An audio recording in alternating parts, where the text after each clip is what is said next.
हमारे YouTube channel को subscribe करें और बेल आइकन को दबाएं ताकि आपको नोटिफिकेशंस मिलते रहें।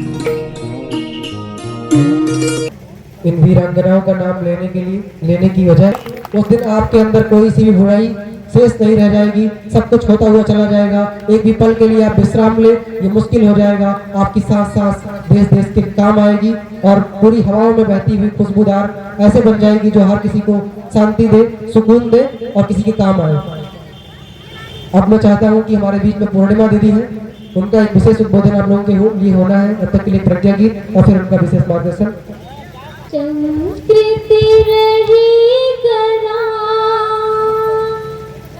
संस्कृति रही कराहन मेरा रूप बिगाड़ो रे, न मेरा रूप बिगाड़ो रे। संस्कृति रही कराहन मेरा रूप बिगाड़ो रे, न मेरा रूप बिगाड़ो रे। अगर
आइए एक बार चित्त को शांत करते हुए उस गुरु चेतना का ध्यान करें जिसके सूक्ष्म संरक्षण में हम सभी उपस्थित हैं और जिसका मार्गदर्शन हम सभी को मिल रहा है, वो किसी के भी माध्यम से हो। तो आइए एक बार कमर सीधी करके मन को शांत करते हुए गायत्री महामंत्र हमारे साथ साथ ओम भूर्भुवः स्वाहा तत्सवितुर्वरेण्यं भर्गो देवस्य धीमहि धियो यो नः प्रचोदयात्।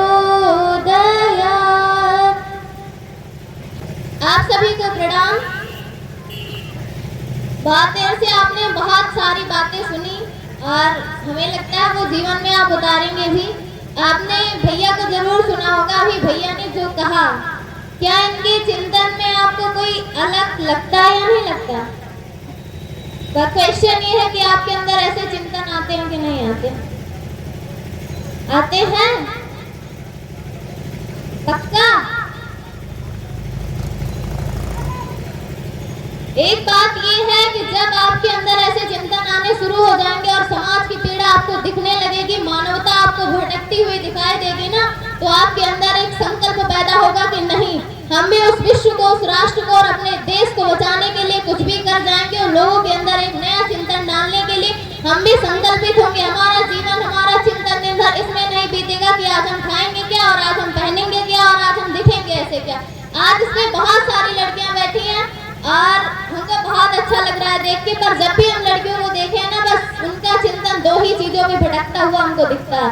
एक तो वो क्या खाती है, दूसरा पहनती क्या है, तीसरा वो बनेंगे क्या, इस पे उनका चिंतन नहीं जाता। हमारा घर है वो कोचिंग सेंटर के बिल्कुल नजदीक है और अनेक बेटियां वहाँ आती हैं पढ़ने, पर जब भी वो हमारे घर पानी पीने आए होंगे या किसी बहाने कुछ भी करने आए होंगे तो उनका दो ही चिंतन रहता है कि आज हम घर से मैगी खा के आए हैं, आज मम्मी हम थोड़ा लेट में उठे, मेरी मम्मी जगाती रह गई, हम उठ ही नहीं पाए, हम जल्दी जल्दी तैयार होके बस यूं ही कोचिंग आ गए, और फिर कोई बात होगी तो हमको शॉपिंग करने जाना भैया, बात अपने बाप का पैसा पूछ के।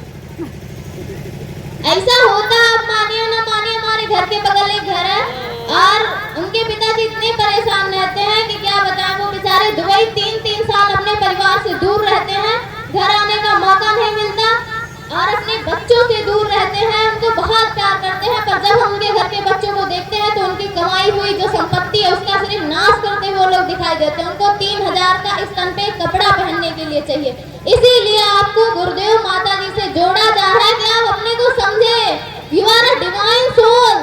बस ऐसे आप रहने के लिए नहीं, आपके अंदर ऐसा चिंतन जागना चाहिए ना कि लोग देखे तो दंग रह जाए कि ये कहाँ से बेटियां आई हैं, इनके अंदर कैसा तेज है, कैसा ओज है। आपका चिंतन यूं ही सिमटा ना रहे, पूरे से बिखारिए। माता जी गुरुदेव को आप देखते हैं? नहीं देखते। आप उनको देखिए, उनका जीवन दर्शन पढ़िए, आपके अंदर एक आग लग जाएगी कि हमको भी जीवन जीना है तो बस उन्हीं की तरह जीना, उनसे कम में तो बिल्कुल जीना ही नहीं है। और हम सब आपसे बस बहुत सारी चीजें आपने सुनी जानी, आपको करना क्या है ये भी जाना। बस हम आपसे एक निवेदन लेके आए हैं कि जो हमारी माता जी हमारे गुरुदेव हैं उनसे आप जुड़ जाइए और अपने जीवन को धन्य बनाइए और एक ऊंचे उद्देश्य के लिए जीवन व्यतीत करना शुरू कर दीजिए। क्योंकि डॉक्टर, इंजीनियर बहुत लोग बन जाते हैं पर उनके अंदर मानवता बन नहीं पाती, वो किसी श्रेष्ठ उद्देश्य को लेकर चल नहीं पाते। इसमें कल एक पोस्टर लगा है जिसमें लिखा है किसी ऊंचे उद्देश्य के लिए जीवन भर संघर्ष करते रहना ही महामानव होने का काम है। वो कौन लोग रहे होंगे, उनके अंदर कैसी क्षमताएं रही होंगी कि 30-30 साल 32-32 साल जी के अपने नाम कीर्तियां लिखा गए कि नहीं हम स्वामी विवेकानंद हैं। क्या हमें वो बात नहीं आती कि हम भी आखिर एक दिन बनेंगे तो उन्हीं की तरह बनेंगे? आपके अंदर बहुत सारी शक्तियां हैं, बहुत सारी क्षमताएं हैं, उनको जरा भी कम मत आती, लेकिन उसके लिए बहुत जरूरी होगा कि आप अपने आप को देखिए। आप सुबह से शाम तक करते क्या हैं? आपका चिंतन जाता कहाँ है कि बस इन्हीं चीजों पे चला जाता है कि नहीं हम क्या करेंगे, पूरा दिन यूं ही बीत जाता है और शाम को सो जाते हैं। हमने किया क्या अच्छा, आज क्या नया सीखा, क्या हमारे विचारों में फिर परिष्कार की भावना आई कि नहीं आई, आप ये नहीं देख पाते। बस जिस तरफ जमाना चलता है उस तरफ हम चल जाते हैं। नहीं, ये नहीं होना चाहिए। हमारे गुरुदेव कहते हैं शक्तियों को लगाओ सही कार्य में, देश का विश्व का भाग बदलता चला जाएगा। इसका मतलब हम शक्तियों को सही कार्य में नहीं लगा रहे हैं। नहीं तो आज जैसी स्थिति है, आप कहते हैं कि गुटखा फाड़ा जा रहा है, कई बेटियां घूरी जा रही हैं, ना जाने कौन कौन से अत्याचार होते जा रहे हैं, हम लोग बीमार पड़ते जा रहे हैं। क्यों जा रहे हैं? क्योंकि हमने आपको आत्मा नहीं माना, बस अपने आप को इंद्रियां मान लिया है, उसकी तृप्ति के लिए दिन रात भटकते रहते। अगर उसने कह दिया कि आज हमको डोसा खाना है, जेब में पैसा नहीं है, तो उसके लिए कुछ भी करना हो पर खाना पड़ेगा, चाहे उसे खाने के बाद एनर्जी मिले ना मिले। हमारे सर्दी बीच में बैठे हैं, वो जब से मिले हम लोग के अंदर, उन्होंने हमको कुछ सिखाया नहीं सिखाया पर जीवन जीना सिखाया, बताया कि जीवन क्या है। हमको कुछ पता हो ना पता हो, शायद आप जितना हमको पढ़ाई किताबी ज्ञान ना पता हो, पर ये पता है कि हमारा जीवन क्या है, उसका कैसे उपयोग करना है और अंतिम में से किस दशा में पहुंचाना है, कौन सी बात भीतर हमारे अंदर होगी जो अंतिम में हम बनकर दिखाएं। तो आप ऐसे बनिए। यहाँ जितनी भी दीदियां हैं, आप इन सभी का जीवन देखेंगे ना तो आप दंग रह जाएंगे। सुबह से शाम तक परिश्रम करती हैं, अपने विचारों में गुरुदेव के विचारों को घोल देती हैं और एक ऊंचे उद्देश्य को लेकर चलती है। जब भी कई समाज में देखती कुछ खराब हो रहा होता है तो इनमें मन के अंदर वो बात खटकती है कि कैसे खराब हो रहा है, हम इसे कैसे रोकें। पर हम सभी के अंदर ये बात नहीं खटकती। हम देखते बहुत सारे माता पिता, बहुत सारे बड़े ऐसे हैं जो कहते हैं कि बच्चों को हमारी बात माननी चाहिए, पर अगर उनके घर के बच्चे ये कहते कि घर में आज योगा नहीं करना चाहिए तो वो खड़े हो जाते तन के। ये क्या कह रहे हो बच्चा? बताइए। जिन माता पिता को हमें ये समझाना चाहिए, जिन अभिभावकों को ये बताना चाहिए कि बच्चे किस मार्ग पर चले, वही माता पिता आज भी भ्रांतियों में फंस गए हैं।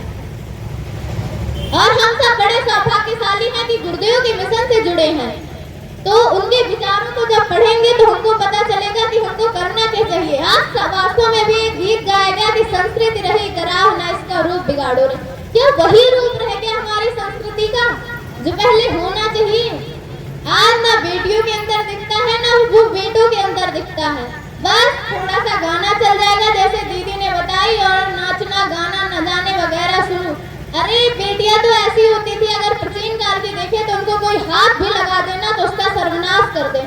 आपने एक कहानी सुनी होगी वेदवती की। रावण एक बार घूमते हुए जा रहा था तो वहाँ एक बहुत सुंदर सी कन्या थी जो सूर्य भगवान को अर्घ दे रही थी। उसके ओजस्विता पे, उसके रूप पे वो इस प्रकार मोहित हुआ कि उतर आया और उसने उसका हाथ पकड़ लिया। उस कन्या को इतना क्रोध आया कि किसी ने दूषित भावनाओं के साथ मेरा हाथ पकड़ा तो पकड़ा कैसे। उन्होंने झटका और इसके बाद मन ही मन संकल्प लिया कि मैं इसका सर्वनाश कर दूंगी। उसके लिए उन्होंने क्या किया? साधना किया। गायत्री महामंत्र की उन्होंने खूब दिनों तक साधना की और वो भगवान विष्णु उनके पास आए राम जी के रूप में। और आप सभी को पता होगा कि सीता जी को अग्नि में कुछ समय के लिए भगवान राम ने रहने को कहा था, और उस समय जो वेदवती थी वो सीता का रूप धारण कर रह रही थी उनके साथ। उन्हीं का अपहरण रावण ने किया और उन्हीं वेदवती की वजह से उन्होंने उनकी लंका का नाश करवा दिया। एक बेटी का इतना संकल्प, पर आजकल देखें तो हम खुद ही भटक जाते हैं। है ऐसा कि नहीं? आप सब भली भांति जानते होंगे, अपने आप को देखते होंगे कि आपका 2-3 घंटा कहाँ चला जाता है आपको पता नहीं लग पाता। कोई ये कह दे कि हम ईमानदारी से सिर्फ पढ़ाई करते हैं तो वो अपनी अंतरात्मा से ये नहीं कह सकता कि हम ईमानदारी से पढ़ाई करते हैं, क्योंकि जब कोई पढ़ता है, लिखता है, कुछ भी करता है तो वो उसके आचरण में दिखाई देता है। पर ऐसा नहीं, हम कहते कि हम भटक गए हैं, ये हो गया वो हो गया, पर अपने अंदर वो संकल्प नहीं ला पाते कि हम उन पथ पर चल पड़े। हमारी अंतरात्मा, आपकी अंतरात्मा, सबकी अंतरात्मा जानती है कि क्या सही है क्या गलत है, पर उनमें चलने का बल नहीं आ पाता।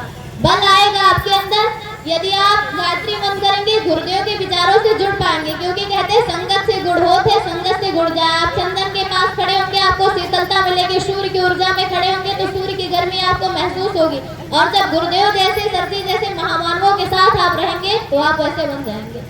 तो इसीलिए इस कार्यक्रम में आपको इसीलिए बुलाया जाता है कि आपको ऐसे लोगों की संगति मिले, ऐसे प्रखर विचार आपके भीतर भर दिए जाए कि आप जहाँ जाए वहाँ क्रांतियाँ खड़ी हो जाए। आप जहाँ भी गलत देखे तुरंत अपने पर फैला दे, जटायु की तरह। जटायु जानता था कि मैं रावण से जीत नहीं सकता, रावण महाशक्तिशाली है, पर उसने कोशिश की और हार नहीं माना। आज इतिहास उसका नाम दोहराते हैं कि जटायु ने संस्कृत की सीता को बचाने के लिए अपने प्राण न्यौछावर कर दिए। वो हमारे भीतर जिस दिन आएगा उस दिन आपको कहीं गड़बड़ियां दिखाई नहीं देंगी, पर वही जब शून्य होता हुआ चला जाता है तो हमारे भीतर की तेज मर जाता है। हमारा दिन भर सिर्फ मोबाइल में वो शॉर्ट वीडियो देखने में, स्क्रॉल करने में लग जाता है। पता नहीं पहले के जैसे बच्चे होते थे जो कहा जाता था गुरुकुलों में कापी किताब कलम होते ही नहीं थे, बस वो जो सुनते थे उन्हें याद कर लेते थे। पर आज के बच्चे 10-10 बार लिखकर दोहराते हैं, फिर भी मास्टर से शिकायत करते हैं हमको याद नहीं होता। अरे जब अपने मस्तिष्क की क्षमताओं को यूं ही खो दिया जाएगा तो क्या आपको कोई चीजें याद होंगी? नहीं होंगी। तो इसके लिए बहुत जरूरी है उसका अच्छे से सदुपयोग करिए।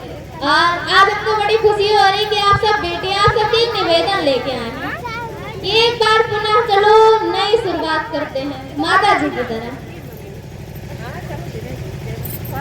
कैसी शुरुआत? जीवन जीने की शुरुआत। हमारी माता जी हैं, आप फोटो देख रहे होंगे पीछे, वो जब उस समय थी जिस समय महिलाओं पे बड़ा प्रतिबंध हुआ करता था, लेकिन माता जी ने उन सब रूढ़ियों को तोड़ दिया। अगर आप देखेंगे तो उन्होंने बेटियों को बेटियां बना दिया। जो बेटियां भटक रही थी उन्हें नई राह दिखा दी। जिन बेटियों को पाबंदी थी उन पाबंदियों को उन्होंने हटाकर उन्हें उस मार्ग पर चलने के लिए प्रेरित किया। सभी कहते हैं कि गायत्री महामंत्र बच्चियों को नहीं करना चाहिए। माता जी ने हजारों अनुष्ठान किया। कहती हैं कि आप हमारा जीवन देख सकते हैं कि गायत्री महामंत्र करने से लाभ है या नुकसान है। माता जी को उनका ही बेटा बेटी माता जी नहीं कहता, आज हम सभी माता जी कहते हैं। तो माता जी कहते हैं तो ये नहीं सिर्फ कहते हैं, उनके प्यार दुलार को अनुभव भी करते हैं। तो हम उनके पथ पर चले और अपने को श्रेष्ठ बनाएं, हमारे अंदर उनकी बात खुले। हमारा आचरण ऐसा हो कि हमसे लोग सीखें, ऐसा ना हो कि हमसे ना सीखें, क्योंकि बहुत जरूरी है समय बताने के लिए। आप बेटियों को देखते होंगे तो बड़ी ग्लानि होती होगी मन में कि उनमें सावित्री जैसा तेज नहीं दिखता। क्या वो कल्पना चावला जो थी यूं ही बन गई होंगी कल्पना चावला जिनका आप नाम लेते हैं। क्या सीता, सोचिए महिलाओं के अंदर कितनी ताकत होती है। आप एक बात से अंदाजा लगा सकते हैं कि वो अकेले निर्माण कर सकती कि नहीं। आपने शकुंतला का नाम सुना है? जब दुष्यंत उनको छोड़ के चले गए थे तो गर्भवती थी ना। अब सोचिए एक अकेली स्त्री, उसके गर्भ में एक बच्चा पल रहा है और उसके साथ कोई नहीं, फिर भी उन्होंने एक बच्चे को जन्म दिया जिसका नाम क्या रखा? नहीं जानते, पढ़ो मत। भरत रखा। और उस भरत को आप जानते होंगे कि चक्रवर्ती सम्राट बना जिसके नाम पर अपने देश का नाम भारत पड़ा। सोचिए एक अकेली स्त्री अपने बच्चे को योग्य बना देती है कि वो पूरे विश्व पर राज करे और एक देश का नाम ही उसके बेटे के नाम पर हो जाए। तो आप अपनी क्षमताओं का आकलन क्यों ऐसे कर सकते हैं कि आज आप नेगेटिविटी में है या थोड़ी परेशानियों ने आपको घेर रखा है या आपके घर में पाबंदियां हैं तो आप कुछ कर नहीं सकते। बस ये है कि हम अपने समय का सदुपयोग नहीं कर पाते क्योंकि इधर उधर की बातें करने में दिन में चला जाता है। हमारे यहाँ भी ऐसे हमको लोग बोलते हैं तुम कुछ बोलती नहीं हो, तुम ऐसे रहती हो, तुमको मेकअप करना नहीं आता। एक चीज तो हमने बचपन से आज तक अपने बाप का 1 रुपया भी किसी मेकअप के सामान को खरीदने में खर्च नहीं किया होगा, जबकि वो डांटते भी होंगे इसके लिए हमको, तब भी हमने आज तक वो कह नहीं सकते कि उनका पैसा हमने बर्बाद किया। वो उनसे निराश जरूर रहते हैं कि वो चाहते हैं कि हम कुछ पढ़ लिख कर बन जाए, तभी समय आने दीजिए क्या बनेंगे क्या नहीं, ये तो गुरुदेव जाने। पर वो कभी ये नहीं कह सकते कि औरों की तरह हमने उनका पैसा बर्बाद किया, कभी ऐसा मांगा नहीं होगा अगर हमने उनकी परिस्थितियों को देखा समझा होगा। तो आप सब भी यूं ही सब कुछ बर्बाद मत करिए, हर चीजों का उपयोग करिए। भगवान ने सबको सब कुछ समान दिया कि नहीं दिया है? बुद्धि, भावनाएं, सब कुछ एक बराबर सबको दे रखी है। फिर क्यों कोई 24 घंटे में APJ अब्दुल कलाम बन जाता है, कोई झांसी की रानी बन जाती है, कोई पढ़ लिख कर द्रौपदी मुर्मू बन जाती है और कोई कुछ से कुछ बन जाती है, पर हम वहीं के वहीं रह जाते हैं। क्यों? क्योंकि हमारे अंदर वो सोच मर जाती है। वो हमारा शरीर काम करने के लिए राजी नहीं होता, वो मेहनत करने के लिए दिन रात थकता नहीं है, तो कुछ होता नहीं। सोना कुंदन तभी बनता है जब वो बड़ा तपता है। तो हमको भी तपना होगा तभी हम कुंदन बनेंगे। और अपने आप को सोचिए कि कुछ दिन बाद हमको अपने आप को एक ऊंचे स्थान पर रखना और अध्यात्म को जीना है। अध्यात्म क्या है आप जानते हैं? अभी तो सिर्फ ये चीजें समझ में नहीं आती, पर जब धीरे धीरे जीवन का अनुभव मिलने लगता है ना, तब समझ में आता है कि जीवन जीने की कला कितनी जरूरी होती है। द्रौपदी मुर्मू को आप सब जानते हैं, उनका जीवन देखे हैं। जब व्यक्ति सर्वस्व खो देता है ना, तो जो संसारिक व्यक्ति है वो सिर्फ अपने को खोने को सोचता है कि हम अपने आप को ही खो देंगे, पर जो आध्यात्मिक व्यक्ति होता है तब वो अपने आप को पाने की बात सोचता है, जब उसका सब कुछ चला जाता है। आप जब भी उनका जीवन देखेंगे तो ये देखेंगे कि उनके जीवन से उनका पति, उनका 2 बेटा जवान चला गया, उनका भाई चला गया, उनके माता पिता चले गए, तब द्रौपदी मुर्मू ने अध्यात्म का सहारा लिया और ध्यान को जीवन में उतारा। और वो कहती है कि आज जो मैं राष्ट्रपति बनी, जो कुछ भी हूँ, मैं सिर्फ इसीलिए हूँ कि मैंने अध्यात्म को जीवन में उतारा, वरना परिस्थितियाँ इतनी जटिल थी कि कब कहाँ हम खुद ही खो गए होते, हमें पता न चलता। आज जब भी द्रौपदी मुर्मू मंच से बोलती है तो कहती है कि एक गरीब व्यक्ति को 60 साल लग जाते हैं मुकदमा छुड़वाने के लिए। क्या ऐसा हमारी न्याय व्यवस्था उचित है इस समय? क्या ऐसी न्याय व्यवस्था होनी चाहिए जहां एक गरीब व्यक्ति अपना सर्वस्व खो दे सिर्फ एक न्याय को पाने के लिए? ऐसी न्याय व्यवस्था कभी न्याय व्यवस्था नहीं होती। ये उनके भीतर पीड़ा तब जन्मी कि जब उन परिस्थितियों से होकर निकली। तो हम भी अपने दृष्टिकोण को थोड़ा व्यापक करें और देखें कि समाज में फैल क्या रहा है और चल क्या रहा है। जब ऐसा करेंगे है तो गुरुदेव के वास्तविक बेटा बेटियां कहलाएंगे और सूर्य की तरह बने। हम सब एक दूसरे से पता नहीं क्यों नाराज हो जाते हैं, पता नहीं क्यों चल नहीं पाते। अरे एक होकर चलेंगे ना तो फिर बहुत कुछ कर जाएंगे, क्योंकि अकेले चलने पर आप उतना कर सकते हैं जितना आपकी क्षमता है, पर सूर्य की एक किरण उतना नहीं कर सकते जितना सूर्य की समस्त किरणों को मिलाकर किया जा सकता है। अगर सूर्य की सभी किरणें आप उससे गुजारेंगे, उसका क्या नाम है? आप लोग साइंस के विद्यार्थी हैं, बताइए। तो जब सारे प्रकाश को एक जगह पर एकत्रित किया जाता है तो अधिक ऊर्जा होती है कि नहीं होती है? तो इस समय जरूरत है हम सब बेटियों को साथ मिलकर चलने की। यदि हम साथ मिलकर गुरुदेव माता जी के मिशन को फैलाने में काम आएंगे तो याद रखिए, फिर विश्व को जैसे भारत को महाभारत बनाया गया था, वैसे भारत को विश्व गुरु पुनः बना दिया जाएगा। और वो होगा भारत की बेटियों की बदौलत है, क्योंकि संस्कृति सभ्यता इन्हीं में बनती है। विदेशों को देखकर मत चलिए, उनके अनुसार चलेंगे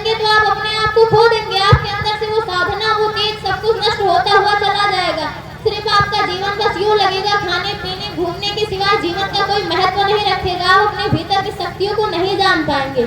और ये तभी जान पाएंगे जब आप गुरुदेव माता जी के ऐसे विचारों से संघर्ष होगा आपका, नहीं होगा तो बस जीवन इतने में ही सिमटा रह जाएगा। दूसरी बात, अपने घर वालों को भरोसा दिला के चलिए कि हम जा रहे हैं जैसे वैसे वापस आएंगे, पर एक नया इतिहास गढ़ के आएंगे, तो आपके घर वाले भी आने को छूट दे देंगे। और गुरुदेव माता जी की पुस्तकें बहुत सारी यहाँ मिलती होंगी, उन्हें ले लीजिए, उनकी तरह जीवन व्यतीत करिए।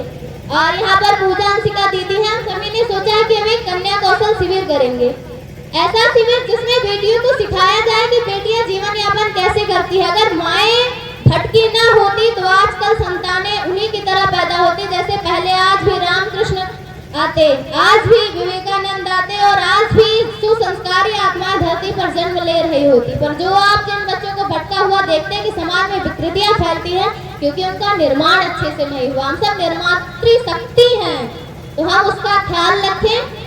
और समय बहुत ले लिया, इसके लिए धन्यवाद। पर आपसे एक अपेक्षा, एक पीड़ा, एक निवेदन यही है कि आप गुरुदेव माता जी को पढ़िए, उनकी तरह जीवन व्यतीत करिए। आप अपने आप को भी पाते होंगे कि नहीं ऐसा वैसा, बाद में बहुत पछताएंगे कि हमने बहुत कुछ क्यों नहीं किया।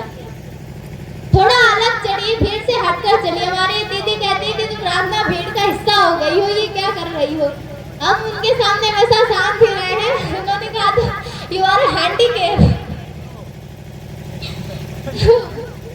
पर वो नहीं जानती कि हमारे भीतर कौन कौन से सपने पल रहे हैं, क्या क्या बनना चाहते हैं, क्या आगे होने वाला है। अभी तो हम उनकी सुन रहे हैं, कभी वो हमारी सुनेंगी, क्योंकि वो शहर में रहती है। वो कहती है कि तुम आराधना खुद से कुछ सोच नहीं पाती हो, कुछ कर नहीं पाती हो, तुम करती क्या हो। तो हम उनका जीवन देखे तो देखे, दीदी 2 बजे सो के उठती है, सीधा हमको चाय चाहिए, उससे अच्छे तो हम ही है, स्वयं सेवी है, खुद अपनी मम्मी पापा का हेल्प करते हैं। तो लोग क्या कहते हैं, इस पे ध्यान मत दीजिए और विदेशों की नकल मत कीजिए कि वैसे फैशन में चलेंगे। आपके कपड़ों से आपकी पहचान होने वाली नहीं है, आपकी पहचान होगी तो आपके चिंतन से होगी। और जिस दिन वो गिर गया ना, फिर चेहरा कितना भी चमका लीजिए, आप चमकते हुए नहीं दिखाई देंगे।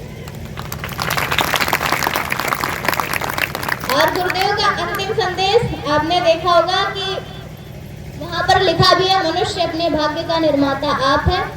और इसी विश्वास के आधार पर हमारी मान्यता है कि हम उत्कृष्ट बनेंगे, दूसरों को श्रेष्ठ बनाएंगे, तो यह युग अवश्य बदल जाएगा। तो उस महाकाल ने जिन्होंने तमाम पीड़ाएं झेली, कष्ट कठिनाइयां सही और धरती पर हमारे लिए आए, उनके लिए इतना तो लाज रखिए, भगवान भगवान कहिए मत, भगवान के लिए चल पड़िए। तो जो भी आज कहा गया है अच्छा जीवन में उतारिए और अपने जीवन गुरुदेव माता जी को पढ़िए, जानिए उनको, फिर चलेगा, फिर आपको पता चलेगा उनसे श्रेष्ठ ना कोई जीने वाला है और ना कोई है। फिर आप उनके जब आधार पर चलना शुरू कर देंगे तो आप किसी चीज में पीछे नहीं रहेंगे। पढ़ाई जो आप सोचते हैं कि हम ये सब करने लगेंगे तो पढ़ाई पीछे छूट जाएगी, अरे नहीं भाई, तब आप 5वीं पढ़कर 3200 पुस्तकें लिखने की बराबर काबिलियत आप में पैदा हो जाएगी। तो इसीलिए आप सब जो भी कुछ अच्छा बता जा रहा है उसे जीवन में धारण करिए। इन्हीं बातों के साथ बहुत बहुत धन्यवाद।